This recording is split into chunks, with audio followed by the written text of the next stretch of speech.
আমি যখন জাহাজে থাকি বিভিন্ন জিনিসপত্র আমার মাথায় ঘুরপাক খেতে থাকে। এখন আমার মনে হচ্ছে আচ্ছা, এই যে আমরা এখন অ্যাঙ্কারে আছি, আমরা একটা জায়গায় দাঁড়ানো, আপাতত কোনো অপারেশন নাই, এই অবস্থায় আমাদের জাহাজটার প্রত্যেক দিনের খরচ কত হয় এখন জানেন? আমি একটা অ্যাপ্রক্সিমেট হিসেব করছি, আপনাদেরকে বলি।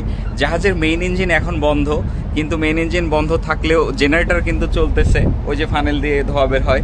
জেনারেটর চললে প্রত্যেক দিন আমাদের জাহাজে 6 টন জ্বালানি খরচ হয়। আর 6 টন তেলের দাম মোটামুটি আসে 5 লক্ষ টাকা মতো আশেপাশে। এছাড়াও আমাদের প্রত্যেকের স্যালারি আছে, তারপরে স্পেয়ার পার্টসের ব্যাপার আছে, খাবার খরচ ইত্যাদি বিভিন্ন আনুষঙ্গিক আরও ব্যয়, সব কিছু মিলিয়ে যদি আমি একটা রাফলি হিসাব করি তাহলে এটা আসে মোটামুটি 10 লক্ষ টাকা মতো।